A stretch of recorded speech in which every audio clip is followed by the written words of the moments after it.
Is it like buying a Studebaker in 1964 and then thinking, "Oh my god, this company may disappear"?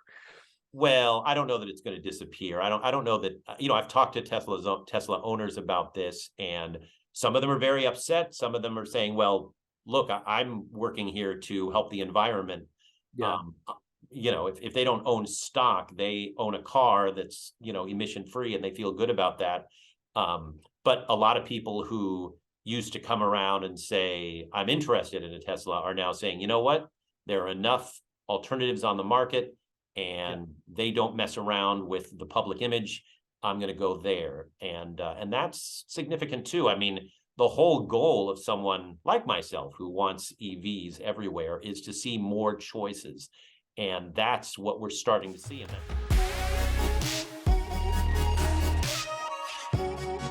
Hi, everyone, and welcome to the Friday, December 23rd installment of the Silicon Insider, the only uncensored look at life and business in the Valley. My name is Mike Malone, and I'm here with special contributor Scott Budman, technology reporter for NBC Bay Area. Our producer is Jordan Henderson. Our East Coast correspondent is Bob Grove, and our host, as always, is the Silicon Valley Business Journal. Okay, Scott, so where were you today? Today, up near the Stanford campus, where Sam Bankman-Fried will be coming home, but not exactly the kind of homecoming that young people all over the country are doing as they fly home from college. This is Sam Bankman-Fried being extradited from the Bahamas via New York, and then New York to Palo Alto, because he has been posted somehow $250 million bail, so that he will be forced to stay in his parents' Palo Alto / Stanford campus home until his next extradition, or excuse me, his next arraignment, which is January 3rd, and several court cases, I imagine, following that. So, hi, Mom and Dad. I got good news. I'm coming home from the Bahamas for Christmas. All you got to do is post a $250 million, $250 million bond so I can stay at your house over the holidays. Yeah, I mean, as someone who has a young person who just came home for the holidays, it's a much different feeling, I imagine, for the Bankman-Frieds. Got to be kind of an awkward holiday. Mom and Dad are going to be indicted too. Oh, who knows? And in this one, lots of news. Obviously, the bail, but also Caroline Ellison, his ex-girlfriend who was running Alameda. Also, the Gary Wang. Yeah, the co-founder of FTX. Both have pleaded guilty and are apparently working with the federal government. So all the walls are seemingly closing in on SBF as we speak. Yeah, Ellison and Wang were facing up to, 110 years in prison on 6 counts. So they're deal making as fast as they can, or their lawyers are. Right. Well, and I wonder with these white collar crimes. Remember, in the Theranos case, each of the counts, I believe, carried as much as 20 years. But ultimately, they said the top sentence could be 20 overall. So they're all concurrent. So I don't know how this will go, but I believe Bankman-Fried is facing, I want to say, 8 counts.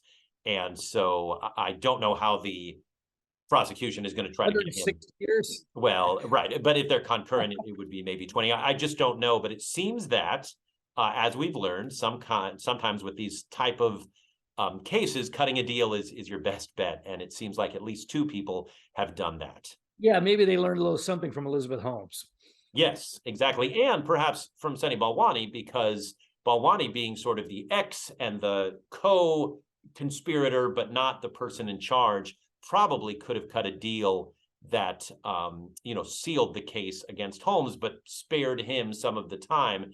And then he ended up getting even more time than her. So I imagine Caroline Ellison is probably looking at the Balwani case thinking, well, I don't want that to happen to me. I've got to try to cut something here. Now, I noticed Bankman-Fried looked a little different. I saw a courtroom type drawing of him, and now he's got a beard. And should be an interesting show right after the first of the year. The first big story, first big fun TV show of the 2023, maybe, his arraignment and his congressional testimony and all that. Yeah, I mean, that's definitely one of the 2022 stories that will carry over into 2023. There are many of them, but that is definitely one of them. So you were in his neighborhood of his parents. Did you talk? You probably didn't talk to the parents. They probably weren't talking. Did you talk to the neighbors? Yeah, so the parents, I believe, are in New York also, and some of the neighbors. And it's interesting. This whole story has now for several weeks taken on a notoriety around the Stanford campus. You approach people, whether middle-aged people who might be professors or just people who live there, or even young people, students.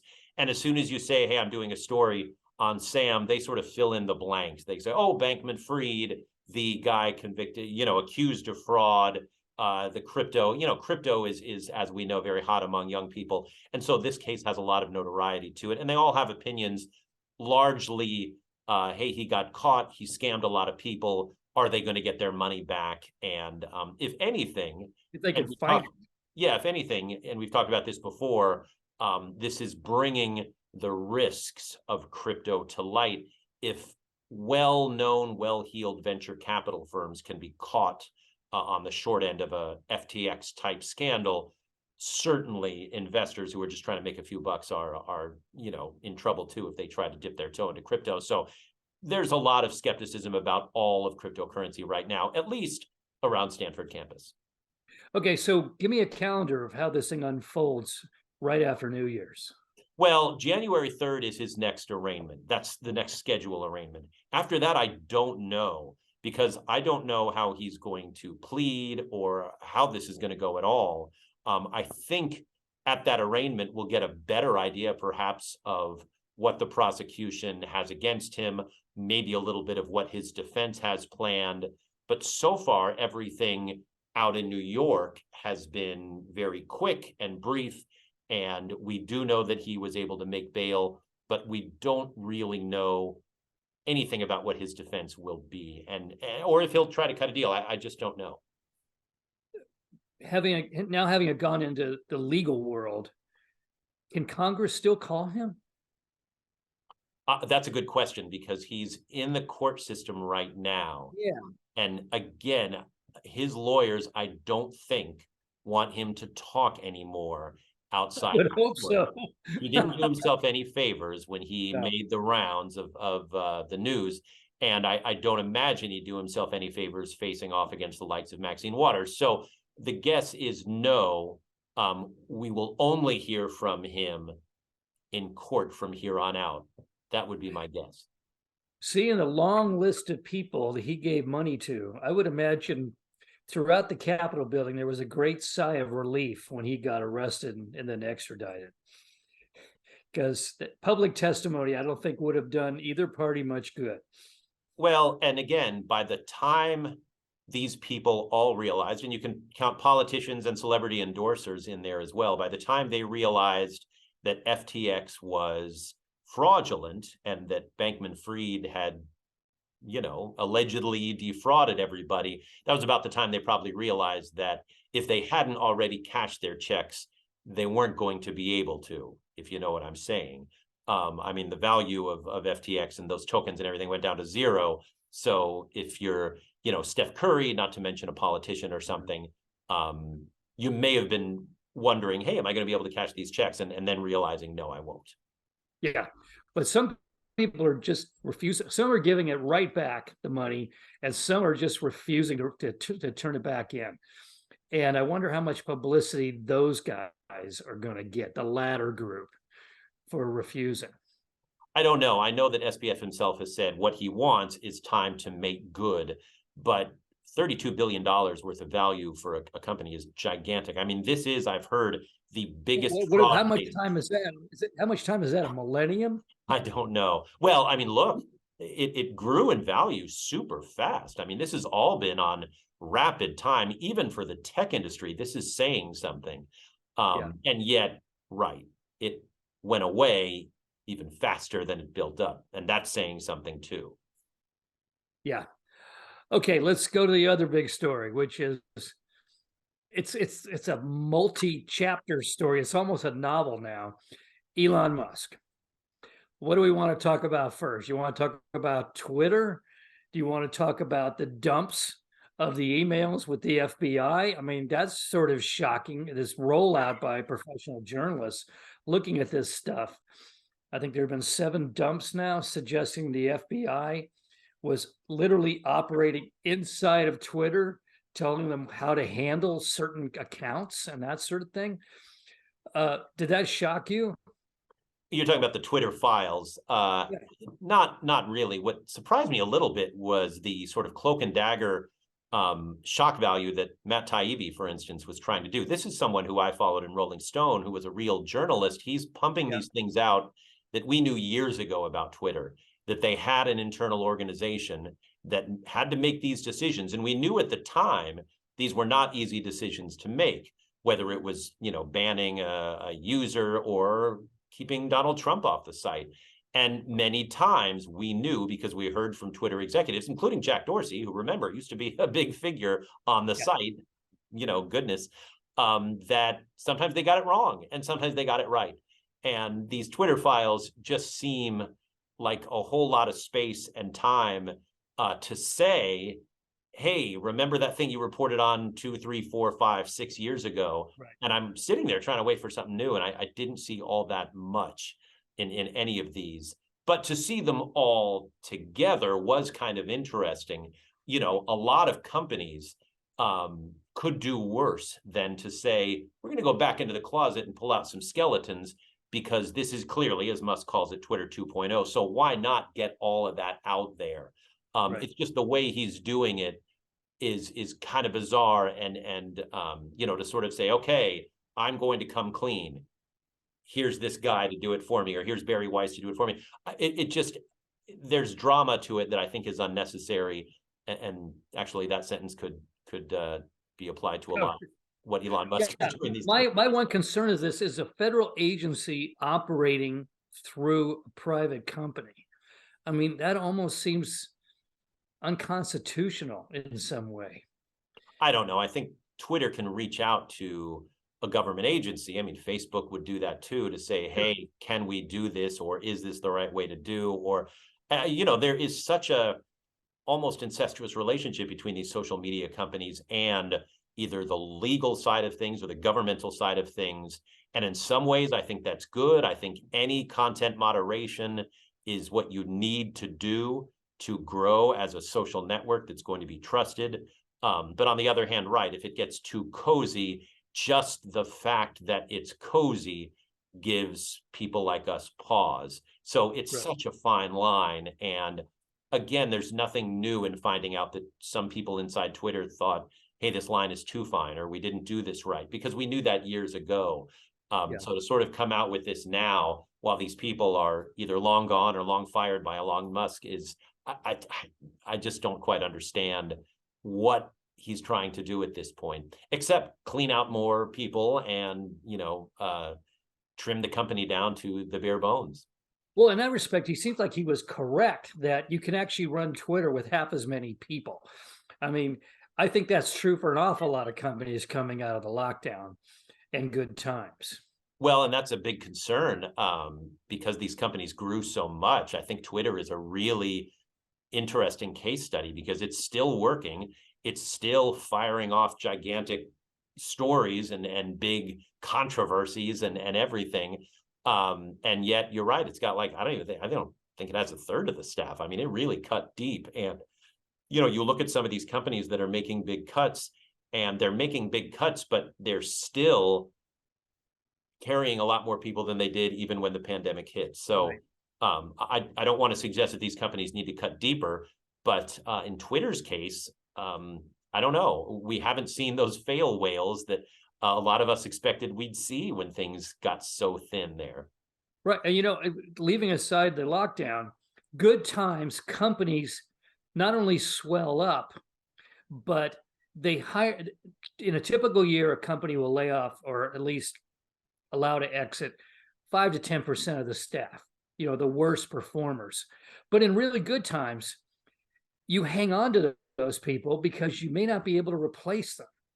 And so these companies kept adding folks and never got rid of them. And so arguably, instead of removing 5% or 10%, coming off the last few, let's say last 10 years, you could probably lay off 20% or more of most of these companies and not see a decline in productivity at all.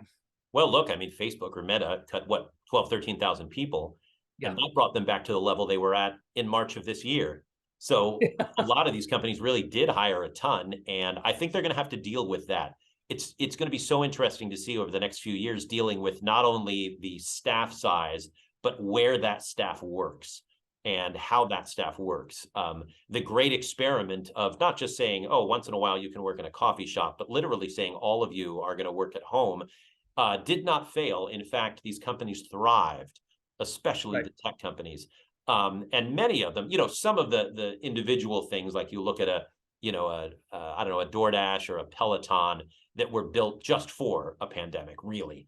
And we didn't expect them to keep thriving, but some of these have done really well outside. The stock values are down, some of their staff sizes are down, but they're still cranking away. And that's impressive to me. It shows that you don't need a big campus, you don't need a big office. And now I think it's going to be this sort of dance between employers who probably want people to come back and employees, some of whom do want to come back, some of whom say, I want to be in an office, I want to see people, but others who don't because of childcare issues or transportation issues or whatever. And I think it's, we may see, instead of the, hey, everybody stay home and then everybody come back, we may see a little bit of flexibility and give and take. And I'd like to see that, frankly. I think it's healthy. Let's get back to Elon in a minute with Tesla. Could be a lot to talk about on Tesla, but in between right now, let's talk about that term you use, thrive, in different places. But according to the new studies, looking back, Silicon Valley did better than all the other tech enclaves in America during the pandemic. I mean, Austin, Boise, North Carolina, you name it. The Valley actually thrived during this period, and some of them lost ground. What made us, well, now there's the old story, which is during downturns, the outlying divisions are the ones that get laid off long before the headquarters does. That's been the fate of Oregon for the last 40 years, Silicon Valley North. Is that what happened? I mean, is it because we have the headquarters of so many companies right here that we did better than the other tech communities? It may be, but remember also, I mean, our economy is so built on tech that if tech is doing well, we're going to notice it here a whole lot. But remember, while tech did well during the pandemic, the service industry struggled, restaurants struggled, all of those kind of businesses really struggled. And that's what makes up most of the economy in other places, not here because we're so tech heavy, which is why when the bubble hit in, say, 2000, 2001, I mean, this whole place was wiped out, right? I mean, you just had bodies on the street. And we got it worse that time. Right. And other places were able to say, okay, we're at least getting jobs. So during this time, I think we thrived more just because we're so dependent on tech. And it was interesting. I made sure to do stories on the local coffee shops and the local small restaurants, and they really, really struggled. Not only because people couldn't go inside, but even, the sort of walk-up business struggled because people weren't in the nearby tech companies. So in other towns that have tech, they're still really dependent on that service industry. We're not, just because we're so tech heavy, which is dangerous, but it turned out to be, good for California's tax base over the last few years.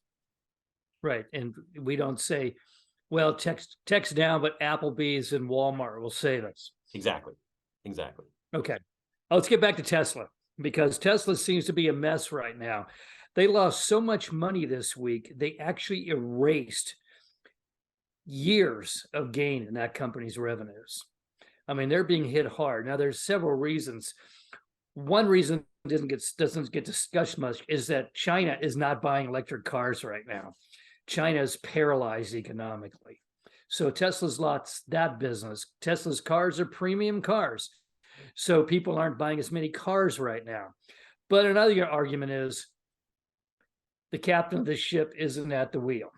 That Elon is so distracted right now by Twitter that Tesla's kind of lost his bearings.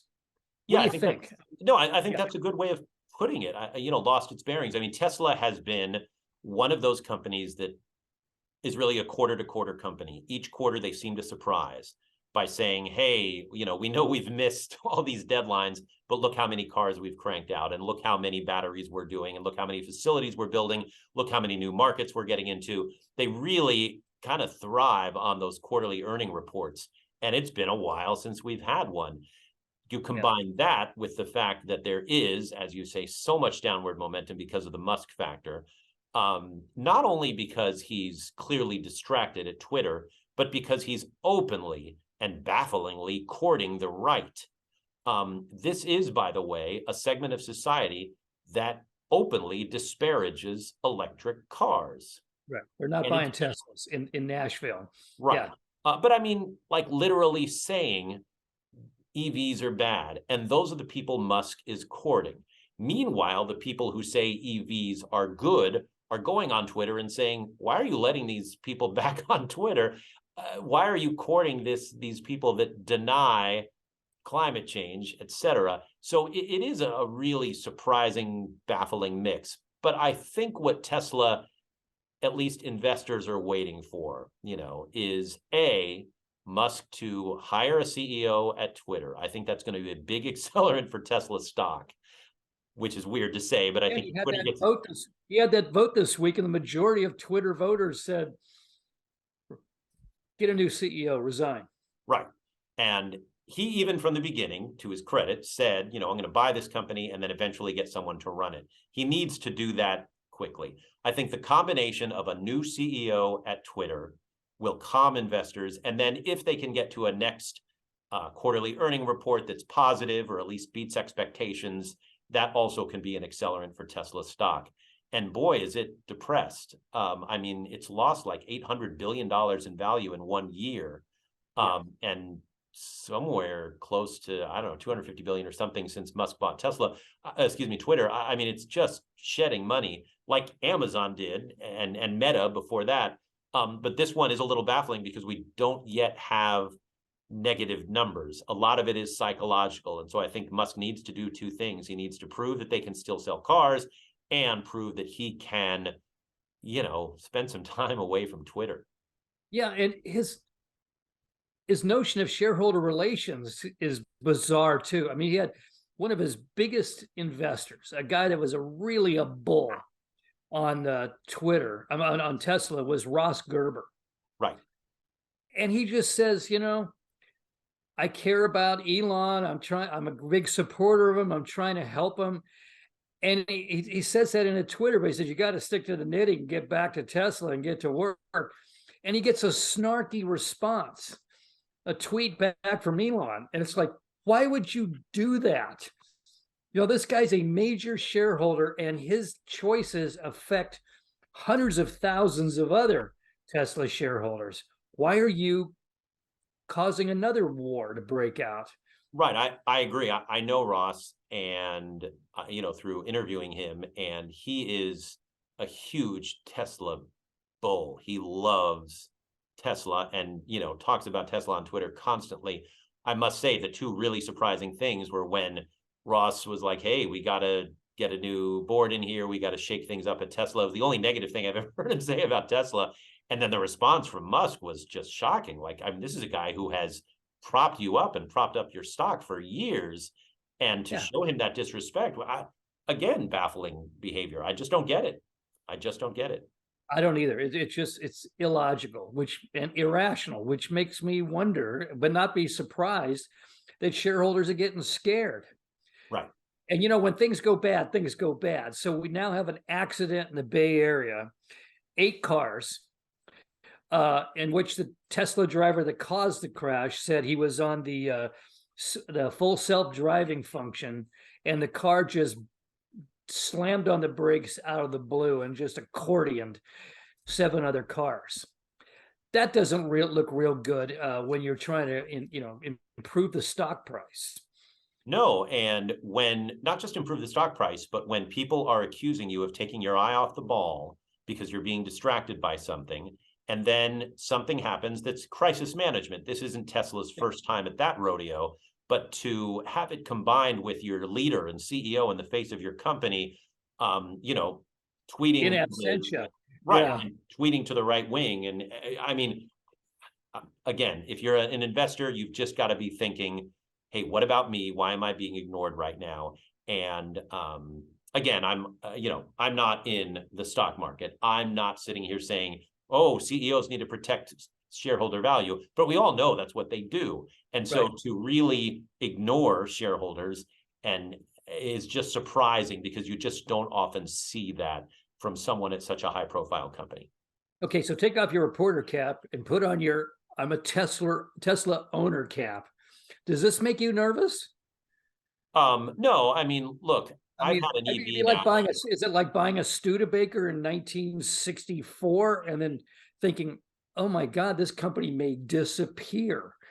Well, I don't know that it's going to disappear. I don't know that, I've talked to Tesla owners about this, and some of them are very upset. Some of them are saying, well, look, I'm working here to help the environment.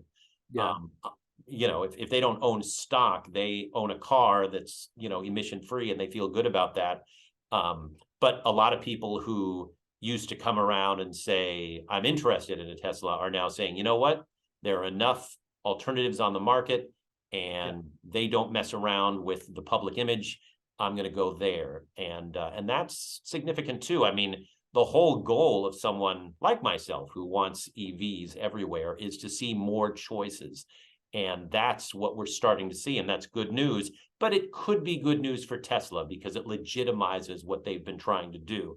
So, Musk needs to take advantage of that. But instead, it's just one strange move after another that is not talking about the environment or not talking about his shareholders. And I just wonder where it stops. One more question. Whatever happened to that Transformers pickup truck? Oh, the Cybertruck. Yes. Again, it's been delayed so long that I don't even remember when it was supposed to be here. It's fallen out of the public's memory almost. Right. But, I live in Silicon Valley. I see Rivians on the road quite frequently now. Rivian's a good-looking truck, too. It is. And I am not bashful about stopping strangers in them and asking how they like it. Same with, the Ford F-150 EVs. They're good looking, they're powerful, they seem fine, and people seem happy with them. And that's really good news because, trucks pollute. We need to clean that up too. And, sure, it'd be great to see Cybertrucks rolling around in our futuristic society, but other companies are beating him to the punch. And I wonder if you're a person who has a deposit down on a Cybertruck, if you're wondering, hey, if it weren't for this whole Twitter mess, maybe I'd have my truck. And are those people saying, okay, I'm going to go get a Rivian instead? I don't know. What are they saying about the Rivians, by the way? They like them? Yeah. And what I want to know is, first time I saw those headlights, I kind of freaked out. I didn't know if the car was coming or going. Yeah, but and the question I ask, and I'm not a truck guy, but I want to know. I am. Right, I know. And you and I have talked about this. Does the truck please you as a truck person? And if they say yes, then the only other question is the range enough for you? And, Rivian gets a decent range, the F-150 does. So we're getting to that point with batteries where, you don't have to have range anxiety as much. But truckers say, for the most part, they like them. They act like trucks. What more do you want? You can throw a load in the back and, head to the dump. Right. And why not feel a little better about the planet while you're doing it? Yeah. Okay. Real quick. A company we've been following since the beginning of this podcast, it went through some pretty hard times this year after the COVID lockdown. Netflix has just announced it's investing $905 million to transform Fort Monmouth in New Jersey into a new studio complex. Is that a positive sign? I think so. I think Netflix has sort of had two lives. It made its bones in the beginning by delivering, not only DVDs, but then streaming. And then the whole world sort of caught up, and now streaming is everything, and Disney's challenging, and Apple Plus, and there's just so many, Hulu, Peacock, etc., that are following that Netflix very successful model. So what does Netflix do really well? It does its own unique content. Yes, it's content. Yeah, and you've seen between Netflix and Apple, a lot of Academy Awards now, and just big successes. And so the idea that Netflix is saying, okay, okay, consumer, we're going to continue to do that, but on the East Coast instead of just Hollywood, I think is good news, because it's good news for writers, directors, actors, the whole content crew, because Netflix wants more content to send out to us on our couches. And I think an interesting factor that people are kind of noticing is it's New Jersey prices, but they're only 60 miles away from New York City. So they have That's what everybody who lives in New Jersey would tell you. That's exactly why they live in New Jersey. That's why they commute. Yeah. But think about it, they can get all the talent they want from Manhattan, right, and still be able to operate, in New Jersey, operating costs. So be interesting to see. Yeah, they expect to bring thousands of jobs and billions of dollars of secondary money to that area. So bully for New Jersey. Yes, and good And for then finally, oh, go ahead. I was just going to say good for Netflix for doing it in a less dramatic way than Amazon with their HQ2. Netflix just said, hey, we're going to the East Coast. We're going to create jobs, create money, and help people create content. Good for them. Good for them. And it's good to see them coming back. Finally, Micron this week, a company I don't think we've ever mentioned on this show. And, you and I have both been to Micron facility. It was originally the headquarters in San Jose. Big place. The company was doing well. I think it was worth up to $55 billion at its peak. They seem to be unstoppable. They bought some of Intel's technology that Intel was abandoning, and they turned it into a giant business. Well, they just announced a nasty quarter, and they appear to have, a 4-cent per share loss on earnings. And their forecast for sales, already down in Q1, will fall further in Q2. So they're hitting hard times, and they're not expecting any news soon. And in the process, they dragged down most of the semiconductor industry with them. Well, they had a really wide scale layoff too. And so that's brutal. And I think that's partially because they grew so fast, the chip industry did. Yeah. And unlike AMD, which lost 5.6% this week because of Micron. Right, but AMD also lost a lot over the year, as many tech companies did that did so well. Same for Intel. Intel also had layoffs. So remember, maybe a year and a half ago, we were talking about how the chip industry was king again because everybody needed chips for their cars and their software, not to mention their Bitcoin mining, et cetera. Now all of that has been set aside because growth is slower. And so some of the chip companies are going through what some of the software companies went through, and even the social networking companies, as we get into slightly more regular times. Despite the lack of general attention to this, I think downturns in the semiconductor industry augur much worse things in the future than downturns in social networks. I mean, we saw Micron fall 3.9%.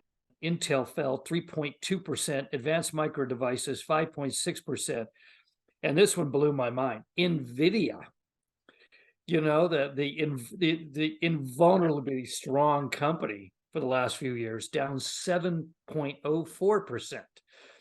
I mean, you've been around here enough years. What does a downturn in the semiconductor industry signal?